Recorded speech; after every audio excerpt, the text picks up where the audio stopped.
최근에 한 강의를 들었는데요. 그 강의 제목이 뭘 해도 행복한 사람과 불만인 사람의 말버릇 이렇게 되어 있습니다. 이 강사가 볼 때에 뭘 해도 행복한 사람들에게는 독특한 말 습관이 있더라는 것입니다. 예를 들어서 뭘 해도 행복한 사람들의 말 습관 가운데 첫 번째 이런 말을 잘한대요. 다른 방법이 있을 거야.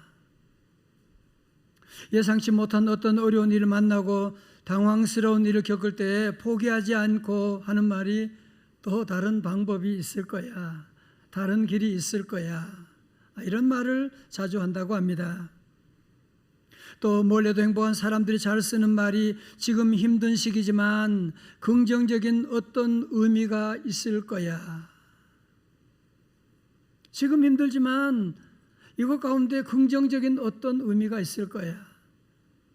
예를 들어서 코로나가 왔을 때 코로나를 가지 많은 힘든 일이 있지만 그럼에도 불구하고 이 코로나 때문에 우리에게 유익한 것도 많이 있었잖아 라고 하면서 그것을 찾아내는 것, 이것을 가지고 전문적인 용어로 긍정적 재평가다 그렇게 말하고 있습니다. 여러분, 또한 행복한 사람들은 이런 말도 자주 한대요. 이만하길 다행이네.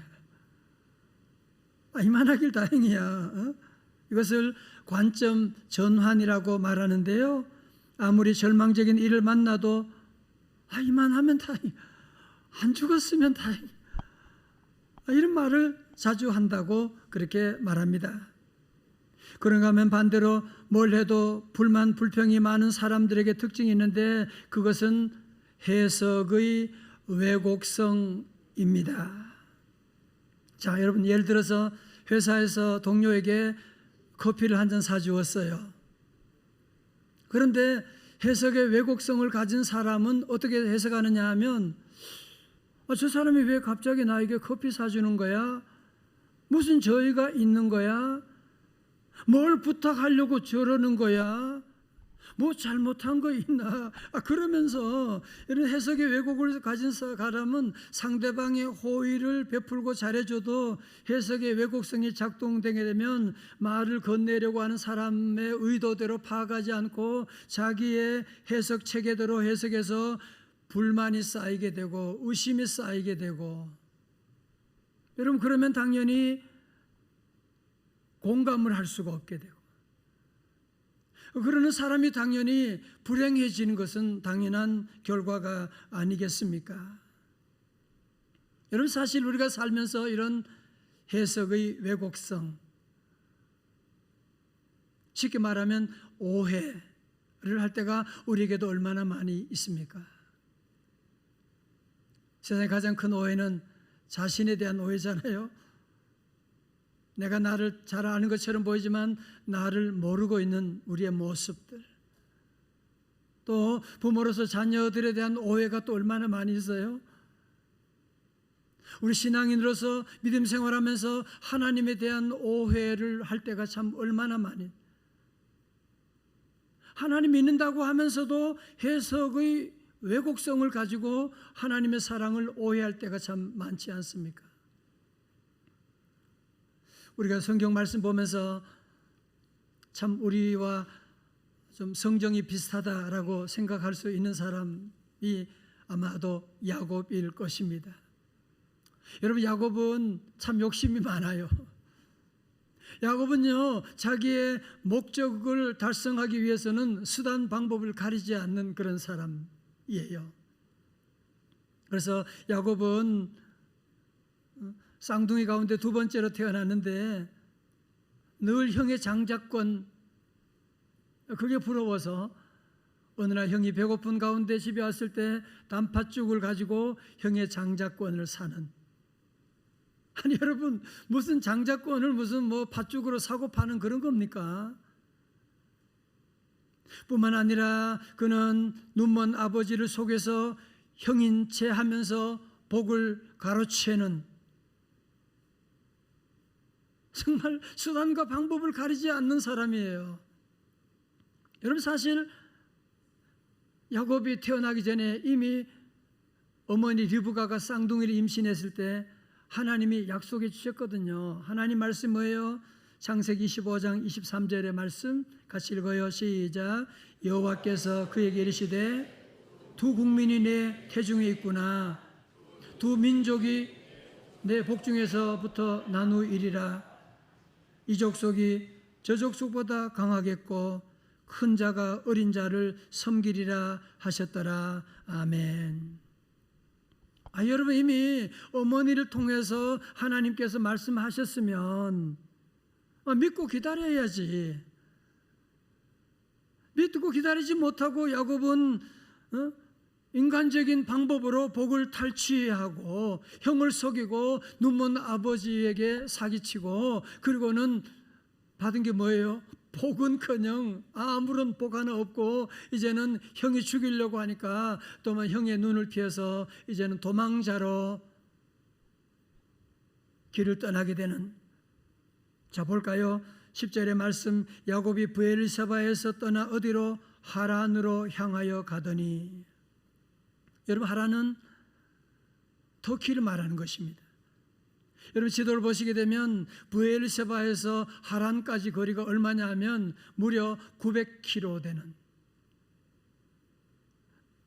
여러분 비행기 타고 가도 지금 몇 시간 걸릴 텐데 걸어서 이곳을 간다고 하는 무슨 내비게이션이 있는 것도 아닌데 지도가 있는 것도 아닌데 한 달, 두 달 걸리는 엄청난 먼 길을 가게 되는. 아니 축복 받으려고 했는데 축복은 고사하고 이게 지금 뭐 하는 일입니까? 지금 생존까지 위협받는 고달픈 인생이 시작되게 된 것이거든요.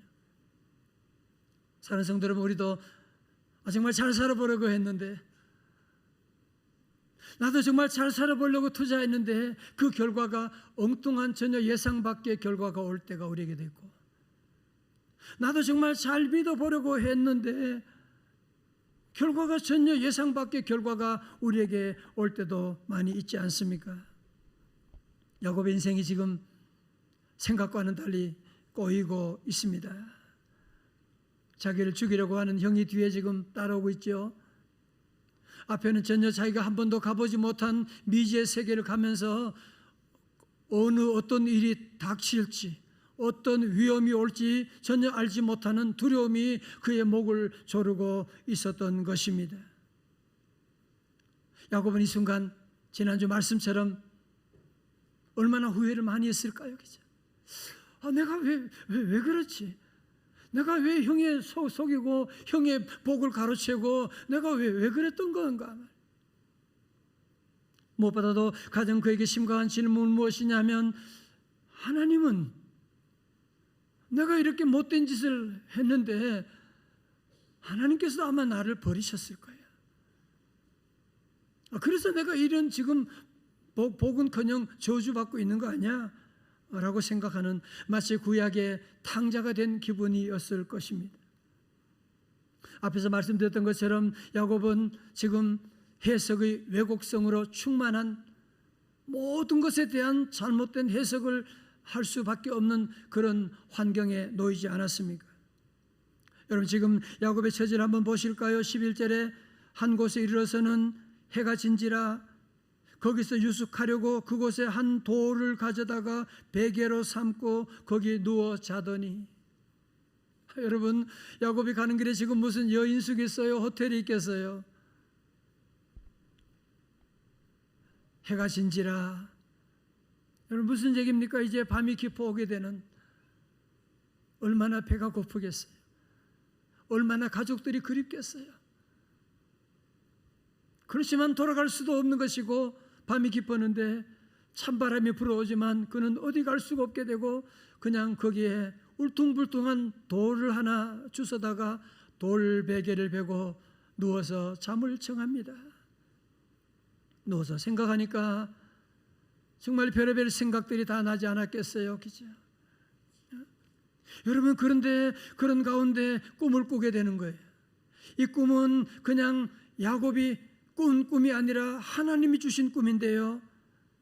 야곱의 꿈 얘기를 한번 볼까요? 12절 13절 말씀 한번 봅니다. 12절의 말씀, 야곱이 꿈에 세 가지 꿈을 꾸었는데요. 첫 번째로 12절에 꿈에 본즉 사닥다리가 땅 위에 서 있는데 그 꼭대기가 어디에? 하늘에 닿았고, 두 번째로 또 본즉 하나님의 사자 천사들이 그 위에서 오르락 내리락 하고, 13절에 세 번째로 또 본즉 여호와께서 그 위에 서서 이르시되.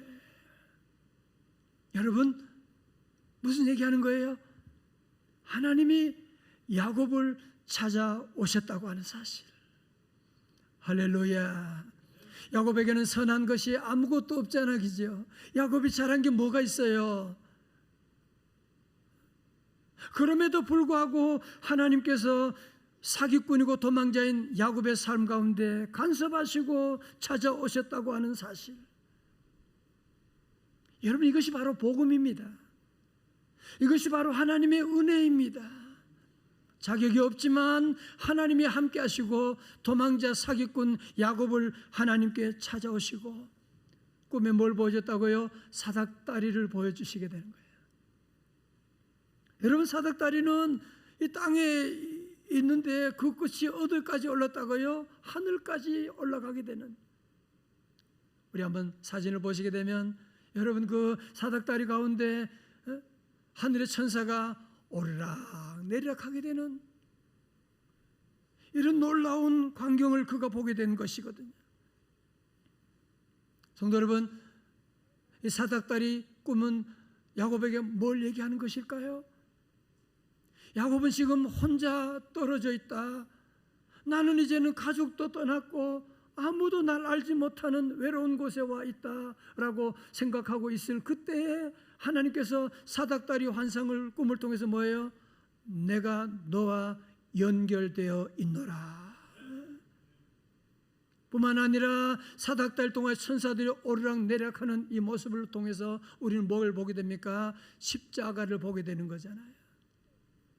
여러분, 십자가라고 하는 것은 죄악된 땅과 하늘을 연결하는 다리이거든요.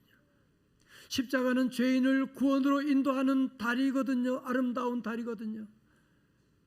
야곱이 이제 이런 사닥다리 꿈을 통하여서 내가 혼자가 아니라 이제는 하나님과 연결되어 있는, 이를 통해서 하나님께서 야곱에게 말씀합니다. 야곱아, 너는 홀로 떨어져 있는 것 아니야. 사닥다리를 통해서 너의 인생이 나와 연결되어 있어. 할렐루야. 여러분, 이 일을 통해서, 이 사건을 통해서 야곱이 앞에서 말씀드렸던 해석의 왜곡성이 깨어지는, 내가 생각할 때 내가 죄를 지었고 내가 나쁜 짓을 했고 하나님 떠났는데 하나님도 나 버렸을 거야. 그것이 아니고 도리어 하나님이 그의 삶 가운데 전폭적으로 간섭하시게 되는 그의 해석의 왜곡성이 산산조각나기 시작했던 것입니다.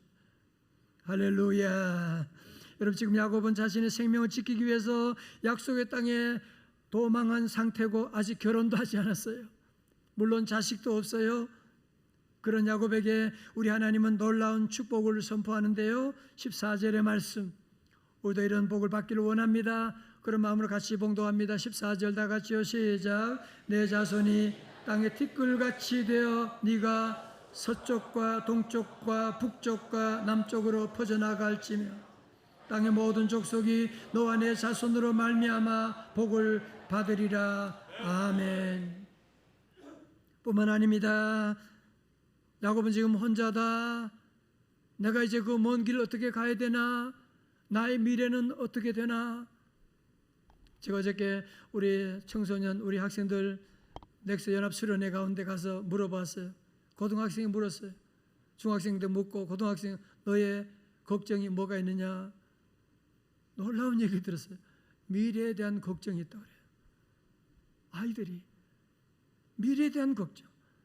여러분, 야곱도 이때 미래에 대한 내 삶이 어떻게 될 것인가 라고 하는 미래에 대한 두려움을 가지고 있을 때 우리 하나님은 놀라운 약속을 하는데요. 15절의 말씀, 너무너무 귀한 말씀이에요. 다 같이요. 시작. 내가 너와 함께 있어 네가 어디로 가든지 너를 지키며 너를 이끌어 이 땅으로 돌아오게 할지라. 내가 네게 허락한 것을 다 이루기까지 너를 떠나지 아니하리라 하신지라. 아멘. 할렐루야.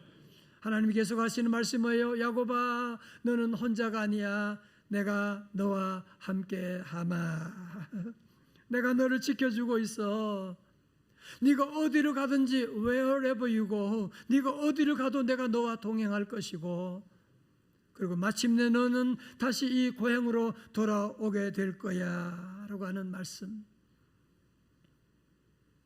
여러분, 이때 야곱이 얼마나 큰 위로를 받았겠어요. 그죠? 아니, 지금 야곱은 자기의 모습을 보면 이런 사랑받을 만한 자격이 안 되잖아요. 지금 사기꾼인데, 지금 도망자인데, 지금 하나님이 나 같은 놈을 무슨 사랑하실까라고 하나님의 사랑을 오해했지만, 사랑의 하나님은 그 선하신 계획 가운데 야곱의 삶을, 사기꾼 야곱을 뜨겁게 사랑하시고 그를 삶에 간섭하시고 놀라운 계획을 가지고 계셨던 것입니다. 이때 야곱은 너무나 죄책감 가운데 충만했던 야곱이 하나님의 임재를 체험하게 되고 하나님의 음성을 듣고 그는 너무너무 놀라게 됩니다. 성도 여러분, 잘 들어보세요. 여러분, 야곱이 지금 하나님을 만난 시점이 너무너무 중요해요. 야곱이 잘 나갈 때가 아니었어요. 야곱이 승승장구할 때가 아니었어요. 야곱이 도덕적으로 예배를 잘 드리고 있을 그때가 아니라 도리어 야곱이 하나님을 떠나고 도리어 가족들과 단절되고 사기꾼의 모습으로 나가고 있을 그때, 신학적인 용어로 말하면 영혼의 어두운 밤을 지나고 있을 때, 외로움의 끝에서 죽고 싶은 그런 순간에 처해 있을 그때, 다시 말씀드려 실패의 순간 가운데 있을 때 우리 하나님이 그의 삶을 찾아오시게 된 것이고, 더 정확히 말씀드리면 하나님이 찾아오신 것이 아니라 야곱은 그 고난의 순간 가운데 하나님의 임재를 보게 된 것이고 하나님의 음성을 듣게 된 줄로 믿습니다. 할렐루야. 로마서 5장 8절의 말씀처럼 우리가 아직 죄인 되었을 때 하나님은 우리를 찾아오시고, 야곱은 하나님의 그 임재 가운데 너무나 깜짝 놀라 하들짝 놀라서 그는 하나님에 대한 모든 오해, 왜곡의 해석의 왜곡성을 깨뜨리고 그는 이런 고백을 합니다. 그것이 바로 창세기 28장 16절 오늘 여절 말씀인데요. 다 같이요, 시작. 야곱이 잠이 깨어 이르되 여호와께서 과연 여기 계시거늘 내가 알지 못하였도다. 아멘. 여러분, 다시 보십시오. 우리가 살면서 이런 오해를 할 때가 참 얼마나 많이 있습니까? 오늘 말씀을 준비하는 저도 오해할 때가 참 많이 있더라고요. 제가 저 자신에 대한 오해도 너무 많이 하고, 아니 믿음 생활을 하면서도 하나님의 사랑에 대한, 우린 늘 자신을 보잖아요, 그죠? 내가 나를 아는데 하나님 나 같은 거 뭐 그렇게 대단하게 보실까? 이번 넥스트 연합 수련회를 준비하면서도 늘 부족해요. 기도한다고 하면 많이 기도 모이지도 못하고 어떻게 하나 말이죠. 이렇게 준비도 못했는데 태풍도 온다고 하는데 어떻게 되나 걱정하는데, 여러분이 아까 보신 것처럼 하나님에 대한 오해를 가졌지만 우리 하나님이 놀랍게 200여 명의 여러분 학생들이 함께 모여서 함께 찬양하는 그 무리 가운데, 와, 하나님의 놀라운 일하심은 너무너무 감동이었고 말이지. 사랑하는 성도 여러분, 여러분 자신을 믿지 말고 우리 하나님을 믿으시기를 주님의 이름으로 축원합니다. 자꾸 여러분 자신의 눈으로 자기를 해석하면 우리는 오해하게 되는 거예요. 마귀 사탄의 눈으로 자꾸 나를 보니까 나는 큰일 났잖아. 내가 무슨 소망이 있겠어. 그런 눈으로 자녀를 보는 부모의 시선으로 우리 자녀 보면 한심하지. 저런 제가 앞으로 무슨 일 하겠나. 그게 다 해석의 왜곡성이에요. 어느 교회 똘똘한 꼬마가 목사님을 찾아왔어요. 목사님, 내가 오늘 퀴즈 낼 텐데 맞춰보세요. 그래서 그래, 물어봐라. 목사님, 5 빼기 3이 뭔지 알아요? 내가 무슨 넌센스 퀴즈를 하는 것 같아가지고 목사님 대답을 안 하고 있으니까 3이에요. 그 뜻이 뭔지 알아요? 모르겠는데 그 뜻은요, 아무리 오해를 했다고 할지라도 그 상대편의 입장에서 3번 이해하면, 3번 이해하게 되면 이해할 수가 있게 된다. 상대편의 입장에서 3번 입장에서 서게 되면 이해할 수 있게 된다. 그런 얘기를 하는 거예요. 또 물어보는 거예요. 목사님, 그러면 2 더하기 2는 뭔지 아세요? 찬양대? 왜 대답 안 해요? 산수 문제예요. 4지 그러니까. 그 뜻이 뭔지 알아요? 그 뜻이 뭐냐? 그건요, 이해하면 사랑하게 된대요. 그래서 야, 너 기특하다. 어떻게 다 알았냐? 얘가 너무 신이 났어요. 목사님, 그러면 이거 아세요? 4 더하기 4는 뭔지 아세요? 8이지. 그 뜻은 뭔지 아세요? 잘 모르겠는데. 아니요, 사랑하면 8자를 고친대요. 그래서 너무너무 놀라운 애가 얘기를 하는 것도 듣고 목사님 감동받았다고 하는데, 여러분 마찬가지입니다. 우리의 삶 가운데도 여러 가지 많은 오해가 있지만, 여러분 상대편의 입장에서 우리가 서게 되면, 3번 서게 되면 우리도 다 이해할 수 있지 않겠습니까? 여러분, 아무리 거친 광야라고 할지라도, 이제 아무도 없다고 할지라도 야곱이 하나님의 임재를 체험하게 돼. 하나님이 함께 하신다. 과연 여호와께서 여기 함께 하신다고 하는 것을 깨닫는 그 순간에 그 자리가 새로운 의미, 새로운 공간이 되는데요. 그것이 바로 28장 17절의 말씀입니다. 우리 찬양대 다 같이요. 시작. 이에 두려워하여 이르되 두렵도다 이곳이여 이것은 다름 아닌 하나님의 집이요 이는 하늘의 문이로다 하고 아멘. 여러분 그렇잖아요.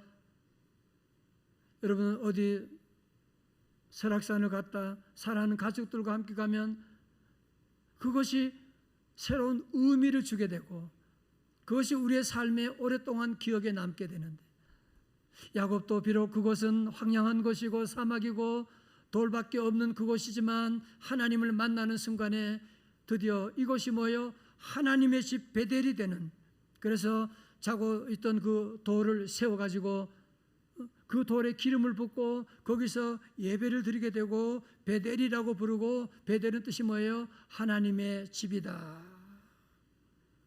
여러분 하나님에 대한 오해가 풀리게 되니까 그것이 새로운 공간이 되고 그것이 바로 하나님의 성전이 되고 하늘 문이 열리게 되는 줄로 믿습니다. 여러분의 직장도 마찬가지예요. 왜 하나님이 나를 이곳에 힘든데 나를 보냈을까? 그러나 과연 여호와께서 여기 계시거늘 하나님의 임재를 깨닫는 그 순간에, 그래서 하나님이 나를 보내셨다고 하는 것을 깨달으면 여러분의 직장이 하나님의 전이 될 것이고, 왜 나를 이 집구석에 보냈을까? 아니에요. 여러분이 하나님의 임재를 깨닫게 되면 그래서 하나님이 나를 이곳에 보내셨구나. 왜 내가 지금 이 학교에 있는 거야? 아니에요. 하나님의 임재 가운데 보면 하나님의 놀라운 섭리가 있는 하나님의 성전이 되고 하나님의 하늘문이 열리게 되는 줄로 믿습니다. 제가 앞에서 도배에서 말씀드렸던 뭘 해도 행복한 사람과 불만인 사람의 말버릇에서 불행한 사람의 말버릇 가운데 하나는 불신에 대한 신념을 가지고 있대요. 이제 불신에 대한 신념은 뭐냐? 다시 말해서 그건 뭐냐 하면은 맨날 하는 말이 세상에 아무도 믿을 사람 없어. 아무도 믿지 마. 자녀들에게도 세상에 누구도 믿지 마. 너 믿다가 당한다. 그런 얘기를 계속 하게 되는. 물론 믿을 수 없는 것도 많이 있지만 모든 것을 다 불신에 대한 신념을 가지고 다 믿지 못하고 살다 보면 가장 피해를 보는 사람은 누구냐? 나 자신이게 돼요. 그러면 공감할 수가 없게 되는 것이거든. 여러분 야곱은 어떤 고난 가운데 실수 가운데 있을지라도 그 놀라운 것을 깨닫게 돼서 뭐예요? 여호와께서 과연 여기 계시구나. 여호와께서 과연 나를 사랑하고 계시구나. 사랑하는 성도 여러분, 여러분의 삶 가운데 어떤 오해, 나 자신에 대한 오해, 가족에 대한 오해, 하나님에 대한 오해, 오늘 성령의 능력으로 다 풀리시기를 주님의 이름으로 축원합니다. 여러분 어디 있든지 내가 어떤 지난 주간에 여러분이 잘못된 일을 했다고 할지라도 그럼에도 불구하고 과연 여호와는 나를 사랑하시거늘. 아멘. 여러분의 집이 아무 누추하고 여러 가지 보잘것없는 집이라고 할지라도 우리 성도들은 여호와께서 과연 여기 계시늘 함께 하시거늘 놀라운 영적인 눈이 열리시기를 주님의 이름으로 축원합니다. 서강대 영문과 장영희 교수가 쓴 살아온 기적, 살아갈 기적이라고 하는 책이 있는데요. 이 책은 지금은 고인이 된 저자가 암 투병 중에 쓴 아주 맑고 아름다운 책으로, 그녀는 태어날 때부터 소아마비 장애를 가지고 태어났어요. 그런데 암까지 걸리는, 정말 하나님의 사랑을 오해하고 원망할 수도 있지만 그녀는 늘 고백하기를 병을 앓다 보니 기적이 아닌 날이 단 하루도 없네요. 아침에 눈을 뜨면 기적과 같은 하루가 주어졌음에 감사하고, 석양을 바라보면서 하루를 기적처럼 살아낸 것에 대하여 감사하고, 잠자리에 들 때면 하나님 내일 아침에도 제게 기적을 주실 줄로 믿고 감사드리고 늘 소망 가운데 살았다고 합니다. 1984년 여름 장 교수는 뉴욕 주립대학교에서 6년간의 유학생활 끝에 박사학위 논문을 거의 마무리 짓고 심사만을 남겨놓은 상태였습니다.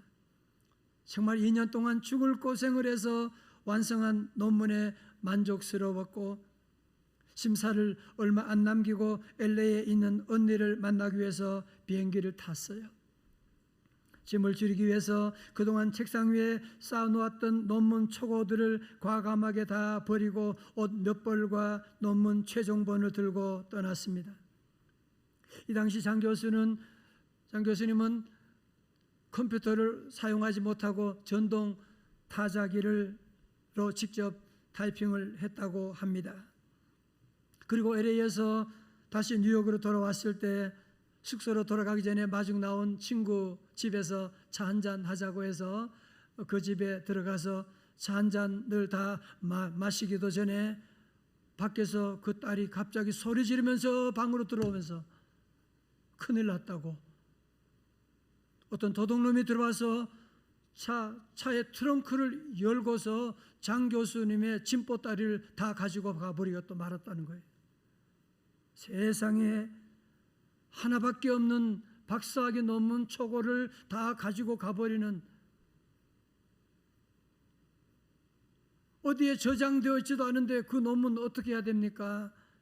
장 교수는 식음을 전폐하고 사흘 밤낮을 꼬박 누워 있었다고 합니다. 여러분, 사실 이때야말로 하나님의 사랑을 오해할 수 있잖아. 하나님, 내가 믿는다고 했는데 장애를 가지고 딛고서 이렇게 논문을 썼는데 하나님이 어떻게 이런 일들을 허락하실 수가 있습니까? 그러나 5쯤 되었을 때 아침 한 줄기 햇살이 커튼 틈으로 스며든 것을 본 그녀는 다시 일어섰습니다. 그리고 가슴속 깊은 곳에서 이렇게 속삭이는 목소리가 들렸다고 합니다. 괜찮아, 다시 시작하면 되잖아, 다시 시작할 수 있어, 기껏해야 논문인데 뭐 그래, 살아있잖아, 다시 시작하면 되잖아. 그러고 나서 정확하게 1년 뒤에 논문을 끝냈습니다. 그녀는 논문 첫 장에 넣은 헌사를 이렇게 썼다고 합니다. 내게 생명을 주신 사랑하는 하나님과 부모님께 이 논문을 바칩니다. 그리고 내 논문 원고를 훔쳐가서 내 삶에서 가장 중요한 교훈, 다시 시작하는 법을 가르쳐준 도둑님에게도 감사합니다. 사랑하는 성도 여러분, 우리도 사는 동안에 별의별 어려움들이 얼마나 많습니까? 또 우리도 실수할 때가 정말 얼마나 많이 있습니까? 정말 후회스러운 순간이 얼마나 많이 있습니까? 중요한 것, 내가 나를 보는 내 해석 체계로 자꾸 나를 보면 해석의 왜곡성에 빠질 수밖에 없어요. 너무너무 한심해 보이는 거예요. 여러분, 그런 눈을 가지고 아내를 보고 남편을 보게 되면 또 아내도 한심해 보이는 거예요.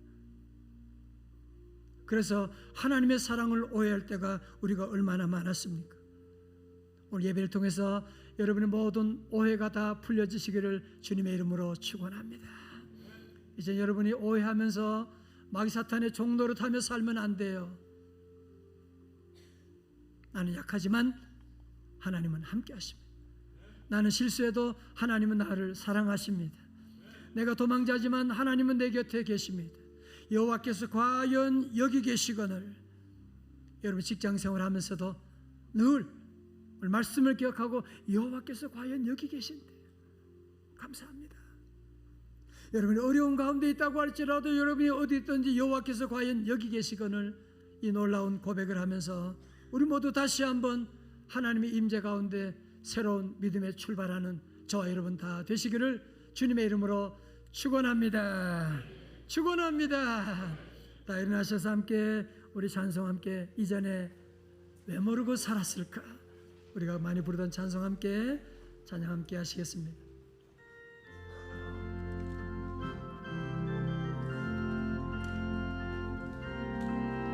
전에 왜 모르고 샀을까?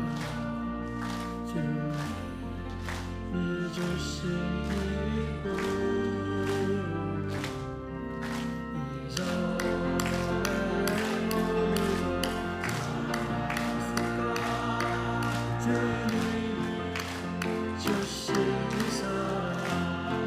다시는 감사하느니 할렐루야 주님이 인도하시니 이제는 절망하느니 아멘 주님 내 되시니 두려움 걱정 없으니 걱정 가시만 할렐루야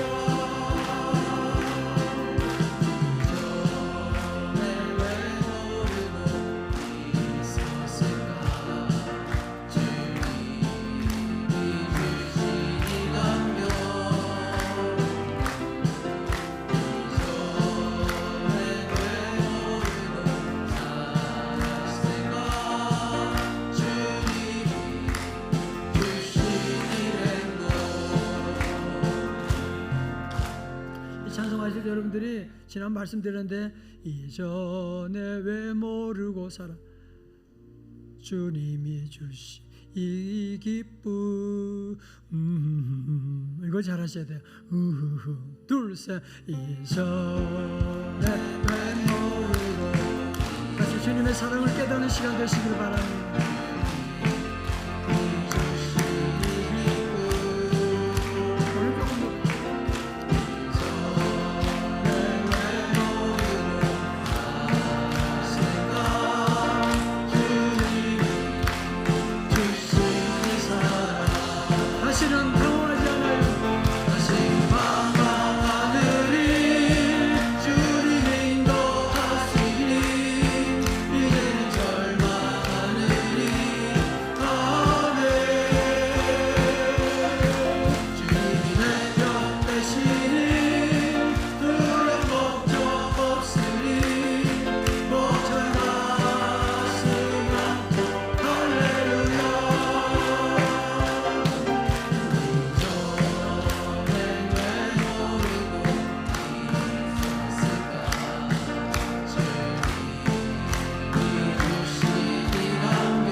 기도하겠습니다. 하나님 아버지, 우리가 살면서 자꾸 오해를 할 때가 나 자신에 대한 오해, 열등감 가운데 또 사랑하는 자녀들에 대한 오해, 가족들에 대한 오해,